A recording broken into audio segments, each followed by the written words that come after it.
into the receiver. But again, good pressure and good defense by Dr. Phillips. So that brings Dalton Hammer into the game for another punt.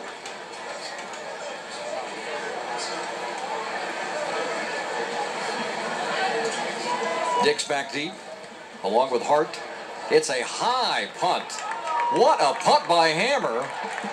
And this thing's going to go out of bounds and around the 12-yard line. What a punt by Dalton Hammer. Whew.